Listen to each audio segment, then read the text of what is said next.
वैष्णवीचं बाळ हे चव्हाण नावाच्या व्यक्तीकडे असल्याचा वैष्णवीच्या माहेरच्यांचा दावा आहे।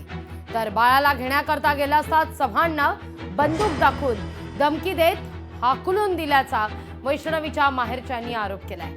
तिच्या बाळाचा ताबा मिळावा याकरता तिच्या माहेरच्या लोकांनी पिंपरी चिंचवड पोलिसांकडे मागणी सुद्धा केली आहे।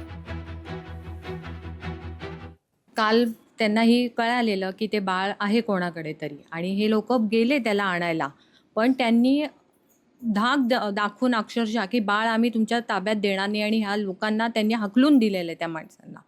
म्हणजे छोटंसं बाळ त्याच्या आजी आजोबांकडे यायला पाहिजे, ते मामा आजोबा आणायला गेले आणि या लोकांनी सरळ त्याला हकलून दिलं। त्यांना त्याचा अधिकार काय त्या माणसाचा, कोण हा माणूस की त्यांनी त्याच्याजवळ हे बाळ ठेवलं। ही अक्षरशः म्हणजे निंदनीयच घटना झालेली आहे की मी म्हणते उपमुख्यमंत्री अजित पवारांनी ह्याच्यामध्ये गांभीर्याने लक्ष घालावं आणि आमच्या लिकीला न्याय द्यावा हीच, आणि त्यांना इतकी कठोरात कठोर शिक्षा व्हायला पाहिजे की ह्याच्या पुढे कुठल्याही आईवडिलांना हे दुःख नाही मिळायला पाहिजे।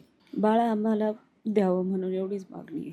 बाळा आमच्याकडे पोसायला द्यावं। वैष्णवी सांगायची जे 5-6 महिन्याच्या नंतर तिची सुरुवात केली ती थोडं थोडं, पूर्ण असं स्पष्ट तिने कधी सांगितलं नाही।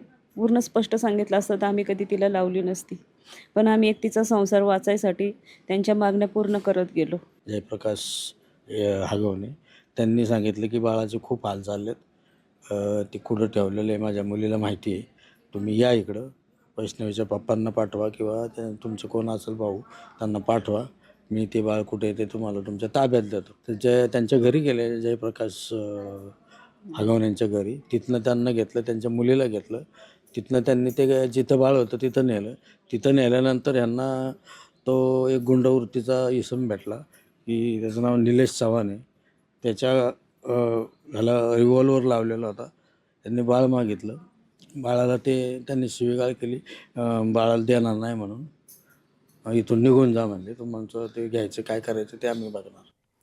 या सगळ्या प्रकरणामध्ये आता अजित पवार यांनी जातीनं लक्ष घालून हे प्रश्न हे सोडवावेत अशी मागणी आता जोर धरतीये। लोकशाही मराठी ऐका, पहा, जागरूक रहा।